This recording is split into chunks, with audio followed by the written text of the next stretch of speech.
Assalaamu Alaikum, hi friends, welcome back to my channel. செல்லுமா sir vlogs. எல்லாரும் எப்படி இருக்கீங்க? எல்லாம் சந்தோஷமா ஹாப்பியா நோம்பெல்லாம் வச்சிட்டு இருக்கீங்கன்னு நம்புறோம். எங்களுக்கு இந்த நோம்பு ரொம்ப ஸ்மூத்தா ஹாப்பியா 7 நோம்பு போனதே தெரியல, அவ்வளோ சீக்கிரமா வந்து போயிட்டு இருக்கிற மாதிரி இருக்கு. இன்னைக்கு 7வது நாள் நோம்பு திறக்கிறதுக்காக இஃப்தாருக்கு என்னென்ன ப்ரிப்பேர் பண்ண அப்படிங்கறத இந்த vlogல வந்து காட்டியிருக்கேன். ரெசிபிஸ் வந்து பாத்தீங்கன்னா கொஞ்சம் அதிகமா இருக்கிற மாதிரி இருக்கும், ஆனா வேலை ரொம்ப ஈஸியா எப்படி பண்றது, கெஸ்ட் எல்லாம் இருக்காங்க அப்படின்னா இந்த மாதிரி நீங்க பண்ணீங்க அப்படின்னா உங்களுக்கு ரொம்ப டைம் சேவிங் ஆகும், குயிக்காகவும் வந்து முடிச்சிடலாம். ஃபர்ஸ்ட் வந்து பார்த்தீங்கன்னா ஈஸ்ட் வந்து ஆக்டிவேட் பண்ணி வச்சுருந்தேன் பீட்சா டோ பண்ணுறதுக்காக. கொஞ்சம் வெதுவெதுப்பான தண்ணியில் 1.5 டீஸ்பூன் அளவு ட்ரை ஈஸ்ட் போட்டுட்டு சக்கரை கொஞ்சம் ஆட் பண்ணி மிக்ஸ் பண்ணி எடுத்து உரமாக வச்சுருக்கேன். இது வந்து மஷ்ரூம் ஒரு 2 பேக்கெட்ஸ் எடுத்துகிட்டு அதுவும் வந்து வாஷ் பண்ணுறதுக்காக வச்சுட்டேன். இங்கே ஈஸ்ட் வந்து ஆக்டிவேட் ஆயிடுச்சு. கொஞ்சமாக உப்பு ஆட் பண்ணிக்கிறேன். இதில் வந்து ஒரு 1/2 டீஸ்பூன் அளவு ஆனியன் பவுடர் ஆட் பண்ணுறேன். இது ஆப்ஷனல் தான், இது வந்து பீட்சா டோக்கு நல்ல ஒரு ஃப்ளேவர் கொடுக்கும், அதுக்காக இருந்தால் மட்டும் ஆட் பண்ணால் போதும். இப்போ அதில் ஒரு 2 கப் அளவு இது வந்து ஆட் பண்ணுறேன், மைதா ஆட் பண்ணிக்கிறேன். 1.5 டீஸ்பூன் அளவு மில்க் பவுடர் வந்து ஆட் பண்ணுறேன். இது எல்லாமே வந்து ஆப்ஷனல் தான், அதாவது ஆனியன் பவுடரும் மில்க் பவுடரும் வந்து ஆப்ஷனல், மைதா வந்து கண்டிப்பாக ஆட் பண்ணி தான் ஆகணும். கொஞ்சம் கொஞ்சமாக தண்ணி ஆட் பண்ணி நல்லா மிக்ஸ் பண்ணி விட்டு நல்லா பிசைஞ்சு எடுத்துக்கோங்க. பீட்சா டோ பொறுத்த வரைக்கும் ரொம்ப கட்டியாக பிசைஞ்சிடக்கூடாது, இந்த மாதிரி கையில் ஒட்டி பிடிக்கிற அளவுக்கு தான் பிசையணும். அப்போ தான் பீட்சா நல்லா சாஃப்டாக வந்து நமக்கு கிடைக்கும். ஸ்டிக்கியான டோவாக வந்து ப்ரிப்பேர் பண்ணிக்கோங்க. இப்போ இதில் கொஞ்சமாக ஆயில் வந்து காட்டிக்க போகிறோம். கொஞ்சமாக ஆயில் காட்டிட்டு இதை நல்லா பிசைஞ்சு விட்டு ஒரு 5 மினிட்ஸ் வரைக்கும் இந்த மாவை நல்லா மசாஜ் பண்ணுங்கள். கையில் எடுத்து இந்த மாதிரியெல்லாம் நல்லா டக் பண்ணி விட்டுட்டு இப்போ வந்து ரெடி ஆயிடுச்சு டோ. ஒரு 5 மினிட்ஸ் மேலே நான் நல்லாவே வந்து பிசைஞ்சிட்டேன். வச்சுட்டு இதுக்கு மேலே கொஞ்சம் ஆயில் ஸ்ப்ரிங்கிள் பண்ணி சைட்ஸ் எல்லாம் நல்லா ஆயில் இது பண்ணிக்கலாம். ஆயில் இது பண்ணிட்டு இதை வந்து க்ளோஸ் பண்ணி இது நல்லா வந்து பொங்கட்டும். இது வந்து உரமாக நம்ம வச்சிடலாம். ஈஸ்டெல்லாம் நல்லா ஆக்டிவேட் ஆகணும். இப்போ 1 லிட்டர் பால்லேருந்து ஒரு கப் அளவு பால் மட்டும் எடுத்துக்கிறேன். இங்கே ஒரு குட்டி பால் வச்சு அதில் ஒரு 2 டேபிள் ஸ்பூன் அளவு கஸ்டர்ட் பவுடர் ஆட் பண்ணுறேன். இது கூட 1 டேபிள் ஸ்பூன் அளவு கார்ன்ஃப்ளவர் ஆட் பண்ணிக்கோங்க. உங்ககிட்ட கஸ்டர்ட் பவுடர் இல்லைனா இந்த ரெசிபி ஃபுல்லாகவே கார்ன்ஃப்ளவர்லேயும் பண்ணலாம். கார்ன்ஃப்ளவர் வந்து மிக்ஸ் பண்ணிவிட்டு இதே மாதிரி தண்ணியில் லம்ஸ் இல்லாமல் மிக்ஸ் பண்ணி எடுத்துகிட்டு நம்ம கஸ்டர்ட் ப்ரிப்பேர் பண்ணுவோம் இல்லையா, அதே ப்ரொசீஜர் தான், அதனால நான் உங்களுக்கு காட்டலை. இதில் வந்து லைட்டாக மஞ்சள் பொடி தான் ஆட் பண்ணியிருக்கேன் கலர் கொடுக்கறதுக்காக. ஆர்டிஃபிஷியல் கலர்ஸும் ஆட் பண்ணலாம், வேணான்னு சொல்லிட்டு நான் கொஞ்சமாக மஞ்சள் பொடி ஆட் பண்ணேன். எந்த டிஃப்ரென்ஸுமே தெரிலங்க. ஒரு 1/4 டீஸ்பூன் அளவு மஞ்சள் பொடி ஆட் பண்ணேன். இதில் ஒரு 2-3 ட்ராப் மேங்கோ எசன்ஸ் வந்து ஆட் பண்ணிக்கோ. இதில் ஒரு 3 டேபிள் ஸ்பூன் அளவு சக்கரை எடுத்திருக்கேன். அதுலேயுமே 1 டீஸ்பூன் சக்கரை வந்து நிறுத்திட்டேன், போதுங்கிற மாதிரி இருந்துச்சு. ஏன்னா ஃப்ரூட்ஸ்லேயும் நல்லா ஸ்வீட்னஸ் இருக்கும், அதனால பார்த்துட்டு ஆட் பண்ணிக்கோங்க. இந்த மிக்சரில் நல்லா மிக்ஸ் பண்ணி விடுங்க. இது வந்து பார்த்தீங்கன்னா இப்போ நம்மளோட ஃப்ரூட் க்ரீம் வந்து ரெடி ஆயிடுச்சு. ஃப்ரூட் க்ரீம் நிறைய டைப்பில் பண்ணலாம். கொஞ்சம் கட்டியாக இருந்தனால கொஞ்சம் தண்ணி ஊற்றி லைட்டாக மிக்ஸ் பண்ணிக்கிறேன். பால் ஊற்றி கொஞ்சம் லைட்டாக மிக்ஸ் பண்ணிக்கிறேன். ஃப்ரூட் க்ரீம் வந்து விப்பிங் க்ரீமு, கண்டென்ஸ்டு மில்க்கு இல்லை ஹெவி க்ரீம் இதெல்லாம் வச்சு ரெடி பண்ணுவாங்க. இது வந்து பார்த்திங்கன்னா ரொம்ப ஈஸியான ஒரு மெத்தட் ஃப்ரூட் க்ரீம் ரெடி பண்ணுறதுக்காக. இந்த மாதிரி ரெடி பண்ணிவிட்டு இதை எடுத்து ஓரமாக ஆற விட்டுடலாம். இந்த சைடு கொஞ்சமாக கஸ்கஸ் சீடும் சியா சீடும் வந்து ஊற போட்டிருக்கேன். ஊற போட்டு இதுவும் வந்து சைடில் எடுத்து வச்சிடலாம். இப்போ அடுத்ததாக வந்து பார்த்திங்கன்னா நம்ம காளான் அதெல்லாம் வந்து ரெடி பண்ணலாம். அதுக்கு முன்னாடி கஞ்சி வச்சிடலாம் அப்படின்னு சொல்லிட்டு கஞ்சி வந்து ரெடி பண்ணுறதுக்காக சைட் பை சைடு எல்லா ப்ரிப்பரேஷனும் ரெடி பண்ணிக்கிறேன். நோம்பு கஞ்சி வந்து பார்த்திங்கன்னா 1 கப் அளவு சீரக சம்பா அரிசிக்கு 1/2 கப் அளவு மூங் தால் போட்டு நான் வைப்பேன். நல்லா டேஸ்டியாக இருக்கும் அந்த மாதிரி வைக்கும்போது. ஸோ நீங்கள் எந்த மாதிரி மெஷர்மெண்ட்டில் வைப்பீங்க அப்படிங்கிறதும் எனக்கு கமெண்ட்ஸில் வந்து ஷேர் பண்ணிக்கோங்க. கஞ்சி வந்து முதல்லலாம் வைக்கணும்னா பெரிய வேலையாக இருக்கும், ஐயோ கஞ்சி வைக்கணுமே அப்படின்ட்டு. இப்போ வந்து கஞ்சி பெரிய வேலையால் தெரிய மாட்டேங்குது. டக்குன்னு கஞ்சி வச்சதுக்கப்புறமா அடுத்த வேலையெல்லாம் பண்ணலாம் அப்படின்னு சொல்லிட்டு டக்குன்னு ரெடி பண்ணிடலாம். சின்ன வெங்காயம் போட்டு வச்சா இனிமேல் நல்லா டேஸ்டியாக இருக்கும். ஸோ இந்த சைட் கஞ்சி ரெடி ஆகட்டும், அதுக்குள்ளே காளான் நல்லா வந்துட்டு க்ளீன் பண்ணி எடுத்துடலாம் அப்படின்னு சொல்லிட்டு காளான்லாம் நல்லா கட் பண்ணி க்ளீன் பண்ணி எடுத்துட்ருக்கேன். ஸோ இன்றைக்கி காளான் ஸ்டஃபிங் வந்து பார்த்தீங்கன்னா எதுக்கும் ரெடி பண்ணுறேன்னா பீட்சாக்கும் ரெடி பண்ணுறேன், ஒரு ஸ்நாக்குக்கும் வந்து ரெடி பண்ண போகிறேன். ஸோ இந்த சைடு ஒரு கடாய் வச்சுருக்கேன். அதில் கொஞ்சமாக ஆயில் சூடு பண்ணிவிட்டு நம்ம கட் பண்ணி வச்சுருக்கிற காளான் ஃபுல்லாகவே வந்து ஆட் பண்ணிடலாம். காளான் ஆட் பண்ணும்போது உப்பு உடனே ஆட் பண்ண வேணாம், ஒரு 2-3 நிமிஷம் சாட்டே பண்ணதுக்கு அப்புறமா உப்பு ஆட் பண்ணுங்கள். உப்பு ஆட் பண்ணதுமே அதில் தண்ணி நல்லா வெளியில் வர்றதுக்கு ஸ்டார்ட் ஆயிரும். இப்போ இந்த ஸ்டேஜில் கொஞ்சமாக வந்துட்டு பெப்பர் பவுடர் ஆட் பண்ணுறேன். ஆட் பண்ணிவிட்டு பீட்சா ஹர்ப் வந்து நான் வாங்கியிருந்தேன். இது வந்து பார்த்திங்கன்னா ஹர்ப் கடையில் நிறைய ஹர்ப்ஸ் வச்சுருப்பாங்க. அதுலேருந்து நம்ம வந்து எந்த அளவுக்கு தேவையோ அந்தளவுக்கு வாங்கிக்கலாம். 20 rupees 30 rupees அந்த மாதிரி ஒரு கடையில் தான் வாங்கினேன். ஸோ சூப்பராக இருந்துச்சு அதோட ஒரு ஃப்ளேவர் பீட்சா ஹர்ப் கிடச்சிதுன்னா கண்டிப்பாக அது வந்து பர்ச்சேஸ் பண்ணி வச்சுக்கோங்க. அதை தான் போட்டிருந்தேன் ஃப்ளேவருக்காக. அப்புறம் கொஞ்சம் பெப்பர் போட்டு கொஞ்சம் சால்ட் போட்டு சாட்டே பண்ணி கொஞ்சம் எடுத்து தனியாக வச்சுட்டேன். அதில் வந்து தண்ணி பாருங்கள் எந்த அளவுக்குன்ட்டு, அதையும் தனியாக கலெக்ட் பண்ணி எடுத்து வச்சுட்டேன். இப்போ கடைசியில் இருக்கிற கொஞ்சம் மசாலாவும் இந்த மஷ்ரூம் மட்டும் ஒரு 2 to 3 மினிட்ஸ் அதிலே நல்லா சாட்டே பண்ணிட்டு தனியாக எடுத்து வச்சுக்கலாம். இதுதான் நம்ம பீட்சாக்கு டாப்பிங்ஸாக யூஸ் பண்ண போகிறோம். ஸோ இதை எடுத்துகிட்டு ஓரமாக வச்சிடலாம். இப்போ தனியாக கொஞ்சம் காளான் ரிசர்வ் பண்ணி வச்சோம் இல்லையா, அந்த காளான் வச்சு இன்னொரு ஸ்டஃபிங் ரெடி பண்ண போகிறோம் ஸ்ப்ரிங் ரோல் ஸ்டஃபிங்காக. ஓகேவா? இப்போது பேன் வச்சு கொஞ்சம் ஆயில் சூடு பண்ணி ஒரு வெங்காயம் வந்து நல்லா சாட்டே பண்ணிக்கலாம். வெங்காயம் ரொம்ப வணங்கணும்னு கிடையாது, ஓரளவுக்கு வணங்கினா போதும். அதில் 1 டீஸ்பூன் அளவு இஞ்சி பூண்டு பேஸ்ட்டும் ஆட் பண்ணிக்கோங்க. ஆட் பண்ணிட்டு நல்லா வந்து சாட்டே பண்ணிக்கோங்க. இஞ்சி பூண்டோட பச்சை மணம் மாறினதுமே கேப்சிகம் கட் பண்ணி வச்சோம் இல்லையா, அதுவும் இதில் ஆட் பண்ணிவிட்டு இதையும் நல்லா சாட்டே பண்ணுங்கள். இப்போ நம்ம எடுத்து வச்சுருந்தா அந்த காளானோட ஜூஸ் வந்துட்டு இதில் தான் நம்ம ஆட் பண்ண போகிறோம். அதுக்கு முன்னாடி நம்ம எடுத்து வச்சுருந்த காளான் வந்து ஆட் பண்ணிக்கலாம். ஆட் பண்ணிட்டு ஒரு 2 to 3 மினிட்ஸ் மட்டும் நல்லா சாட்டே பண்ணிக்கோங்க.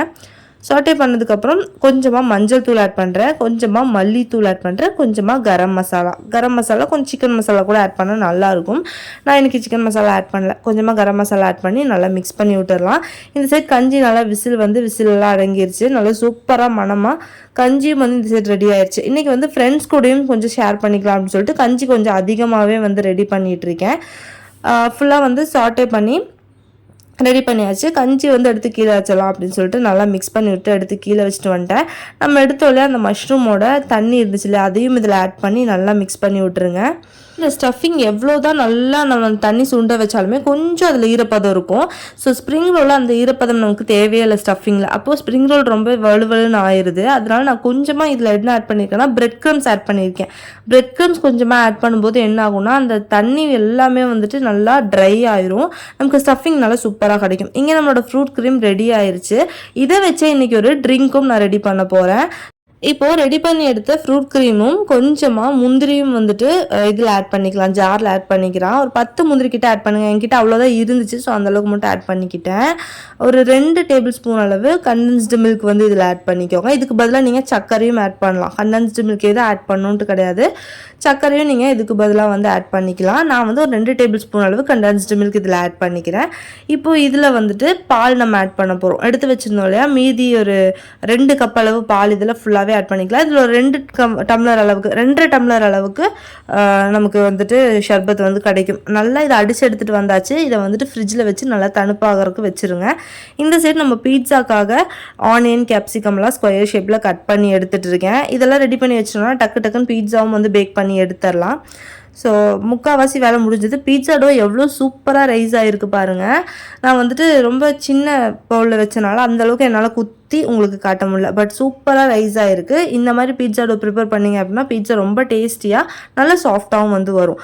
இதுக்கப்புறம் ரொம்ப பிசைஞ்சு விட்டுறக்கூடாது, அதை லைட்டாக தான் வந்து இந்த மாவு வந்து ஹேண்டில் பண்ணும். கொஞ்சமாக மைதா மாவு வந்துட்டு ஸ்ப்ரிங்கிள் பண்ணிட்டு இதை வந்து 2 பீசஸாக வந்து கட் பண்ணிடலாம். லைட்டாக நான் சொல்கிற மாதிரி லைட்டாக தான் வந்துட்டு அதை தொடணும். ரொம்ப பிசைஞ்சிட்டிங்க அப்படின்னா டோ வந்து அந்த அளவுக்கு ரைஸ் ஆகி கிடைக்காது. இப்போ வந்துட்டு ஒரு பால் வந்து ரெடி பண்ணி இந்த மாதிரி டக் பண்ணி எடுத்து வச்சிடலாம். அதே மாதிரி 2 பவுலும் நான் டக் பண்ணி எடுத்துட்டேன். இன்றைக்கி வந்து ஒரு பீட்சா மட்டும் செய்யலாம் அப்படின்னு சொல்லிட்டு ஒரே ஒரு பீட்சா மட்டும் ரெடி பண்ணிகிட்டு இருக்கேன். நல்லா வந்துட்டு பருத்தி எடுத்துடலாம். இதை பருத்தும் போதுமே வந்து பார்த்திங்கன்னா இந்த மாவு சப்பாத்திக்கு ரோல் பண்ணுற மாதிரி ரொம்ப டைட்டாக அமுத்தியெல்லாம் பிசையக்கூடாது. லைட்டாக அது விரிஞ்சு வரணும் அந்த மாவு, அந்த அளவுக்கு மட்டும் நீங்கள் பண்ணால் போதும். இப்போ பீட்சா பேஸ் எடுத்துகிட்டு அதில் கொஞ்சமாக பட்டர் தடவி எடுத்துருக்கேன். அதில் வந்துட்டு நம்மளோட டோ வச்சுட்டு நல்லா சைட்ஸ் எல்லாம் இந்த மாதிரி நான் பண்ண மாதிரியே ப்ரெஸ் பண்ணி கொடுங்க. ரொம்ப தின் கிறிஸ்ட் வேணும் அப்படின்னா சின்னதாக வந்து மாவு எடுத்துக்கோங்க, நல்லா தின் கிறிஸ்ட் பீட்சா கிடைக்கும். நான் வந்து கொஞ்சம் மொத்தமாக இருக்கிற மாதிரி தான் பண்ணுறேன். அடுத்ததான் மெயினான ஒரு விஷயம், நான் எப்போவுமே மறக்கிற ஒரு விஷயம், இது தடவை மறக்கலை. ஃபோர்க் வச்சு இந்த மாதிரி ஹோல்ஸ் பிக் பண்ணிக்கோங்க. அப்போ தான் நம்மளோட டோ வந்து ரொம்ப மேலேயாக நடுவுலேருந்து பொங்காமல் இருக்கும். அதுக்கப்புறம் கொஞ்சமாக மெல்டட் பட்டர் எடுத்து உள்ளே ஃபுல்லாகவே வந்துட்டு நான் வந்து இந்த மாதிரி ப்ரஷ் பண்ணி விட்டுக்கிறேன். இது வந்து பீட்சாக்கு நல்ல ஒரு டேஸ்ட் கொடுக்கும், அதுக்காகத்தான். அடுத்ததாக இதில் நம்ம ரெடி பண்ணி எடுத்த ஹோம்மேட் டொமேட்டோ கெச்சப். இந்த கலர் பார்த்து பயப்படவே வேணாம். இந்த கலர் ஃபுல்லாகவே வந்து பார்த்திங்கன்னா பீட்ரூட்லேருந்து வந்த கலர் தான். ஸோ நீங்கள் தாராளமாக ஆட் பண்ணிக்கலாம். அடுத்ததாக கொஞ்சமாக சீஸ் சாஸ் வந்து ஆட் பண்ணுறேன். இதுக்கு பதிலாக நீங்கள் பீட்சா சாஸ் இருந்துச்சுன்னா ஆட் பண்ணிக்கோங்க. இல்லை பீட்சா சாஸ் ரெடி பண்ணுற வீடியோவும் நான் நிறைய நம்ம சேனலில் அப்லோட் பண்ணியிருக்கேன். இந்த வீடியோஸ் எல்லாம் கூட நான் கம்யூனிட்டி டேப்ல ஷேர் பண்ணுறேன், அதில் வந்து பார்த்துக்கோங்க. அடுத்ததாக சீஸ். இன்னைக்கு நான் டைஸ்டு சீஸ் தான் எடுத்திருக்கேன். மொசரல்லா சீஸ் எடுத்தால் இன்னும் நல்லா சீஸே காட்டுவாங்க இல்லையா, அந்த ஆட்லலாம் அப்படியே நூல் மாதிரி வரும், அந்த மாதிரி எல்லாம் வரும். இன்னைக்கு வந்து நான் டைஸ்டு தான் எடுத்திருக்கேன். ஸோ அந்த மாதிரி வரது கொஞ்சம் மேலே நம்ம ப்ரிப்பேர் பண்ணி வச்சோம் இல்லையா காளானோட அந்த டாப்பிங்ஸ் எல்லாம் ஃபுல்லாக வச்சுக்கலாம். வீட்டில் இந்த மாதிரி பீட்சா பண்ணும்போது நமக்கு இஷ்டப்பட்ட டாப்பிங்ஸ் நிறைய வச்சு சூப்பராக பண்ணலாம். காஸ்ட்டும் ரொம்பவே ஃப்ரெண்ட்லியாக இருக்கும். ஆனால் வெளியிலேருந்து வாங்கினோன்னா நிறைய காசாக இருக்கும். ஆனால் இந்த மாதிரி டாப்பிங்ஸ் எல்லாம் நல்லாவே இருக்காது. எனக்கு தெரிஞ்ச வரைக்கும் இங்கே வாங்கின பீட்சா எதுவுமே எனக்கு பிடிச்சதே கிடையாது. ஆனால் ஹோம்மேட் பீட்சா அவ்வளோ டேஸ்டியாக இருக்கும். அண்ட் எக்ஸ்ட்ரா சீஸ் வேணும் அப்படின்னாலும் நம்ம நிறைய மேலே சீஸ் போட்டுக்கலாம். அடிக்கடியெல்லாம் பீட்சா பண்ண மாட்டேன். எப்போவாவது ஒரு டைம் தான் பண்ணுவேன். அதனால் நிறைய சீஸ் போடுறதுனால எந்த பிரச்சனையும் இல்லை அப்படின்னு நினைக்கிறேன். ஸோ இங்கே நம்மளோட ஸ்டஃபிங் நல்லா ஆறிடுச்சு. இது ஹப்பிட்ட நான் ஃபில் பண்ணி கேட்டேன் ஷீட்டில். ஸோ அன்றைக்கி அழகாக பண்ணி கொடுத்தாங்க. அப்படின்னால கொஞ்சம் பண்ணி கொடுங்க அப்படின்னப்போ அவங்களும் செஞ்சுன்னு சொல்லிட்டு செஞ்சு கொடுத்தாங்க. இந்த சைடு நான் ஃப்ரூட்ஸ் எல்லாம் கட் பண்ண ஸ்டார்ட் பண்ணிட்டேன். Strawberry, green grapes, black grapes and apple என்கிட்ட இருந்துச்சு. அதெல்லாம் மட்டும் நான் நல்லா இது பண்ணி எடுத்துட்டேன். இந்த சைடு நம்மளோட பீட்சா ரெடி ஆகிட்டு இருக்கு. இந்த ஃப்ரூட்ஸ் எல்லாமே நம்ம ரெடி பண்ணி எடுத்தோம் இல்லையா, ஃப்ரூட் க்ரீம் அதில் தான் ஆட் பண்ண போகிறோம். ஆட் பண்ணிவிட்டு நல்லா மிக்ஸ் பண்ணி விட்டுட்டோம் அப்படின்னா சூப்பர் டேஸ்டியான fruit cream or fruit custard எப்படி வேணாட்டி நீங்கள் சொல்லலாம். ஆனால் கஸ்டர்ட்னு சொல்ல முடியாது. ஏன்னா கஸ்டர்டில் கஸ்டர்ட் அந்த க்ரீம் நிறைய இருக்கும். இது ஃப்ரூட்டில் அப்படி கோட் ஆன மாதிரி இருக்கும். அவ்வளோதான். நல்லா டேஸ்டியாக இருக்கும். நிறைய ஃப்ரூட்ஸ் இருக்கிறனால ஹெல்த்தியும் கூட. அடுத்ததாக ஷர்பத்தில் ஆட் பண்ணுறதுக்காக ஆப்பிள் நல்லா கிரேட் பண்ணி எடுத்துக்கிறேன். இது பார்த்திங்கன்னா ஆப்பிள் ஷர்பத் தான் ரெடி பண்ணியிருக்கோம் இன்றைக்கி. ஸோ இதுவும் நல்ல சூப்பர் டேஸ்டியாக இருக்கும். மைல்டான டேஸ்ட்டில் குடிக்கிறதுக்கு அவ்வளோ சூப்பராக இருக்கும். இஃப்தார் டைமில் கொஞ்சமாக கஸ்கஸும் சியா சீட்ஸும் ரெடி பண்ணி எடுத்தோம்ல, அதையும் இதில் ஆட் பண்ணிவிட்டு அந்த ஆப்பிளோட தண்ணியும் மறக்காமல் ஆட் பண்ணுங்கள். ஏன்னா இந்த ஷர்பத் கொஞ்சம் மைல்டான டேஸ்ட்டாக இருக்கும். அப்படிங்கிறனால ஆப்பிள் ஆட் பண்ணும்போது இன்னும் டேஸ்ட் நேச்சுரலாகவே என்ஹான்ஸ்ட் ஆயிரும்.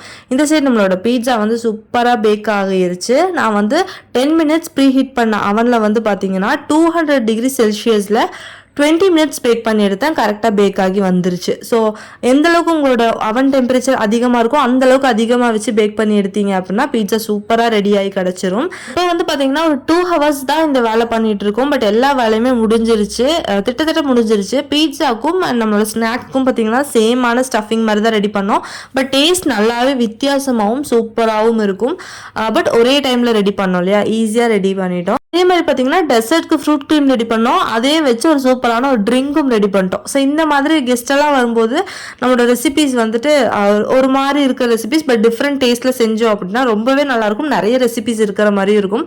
ஸோ பீட்சாவுமே நல்லா கட் பண்ணி சூப்பராக அரேஞ்ச் பண்ணி ரெடி பண்ணியாச்சு. அண்ட் ஆல் செட் நம்மளோட சூப்பர் டேஸ்டியான பால் ஷர்பத், அதாவது ஆப்பிள் ஷர்பத் ரெடி ஆயிருச்சு. ஃபஸ்ட்டு 2 நாள் ரொம்ப ஹரிபரியாக பண்ணுற மாதிரி இருந்துச்சு. அதுக்கப்புறம் டைம் அலாட் பண்ணிவிட்டு கரெக்டாக ஒரு 6 o'clock இல்லைனா 5:45 எல்லா ஒர்க்கும் முடிகிற மாதிரி பார்த்துட்டு இருக்கேன். இப்போது முடிச்சிட்டேன் அப்படின்னா போய் உட்காந்துட்டு ஓதறக்கு ஸ்டார்ட் பண்ணிடலாம் அப்படின்னு சொல்லிட்டு. ஏன்னா வீடியோவும் ஷூட் பண்ணுறோம் அப்படிங்கிறனால டைம் கரெக்டாக அலாட் பண்ணல. அதனால கொஞ்சம் நேரமாக ஸ்டார்ட் பண்ணி சீக்கிரம் முடிச்சுட்டு ஓதறக்கு போயிடுறது.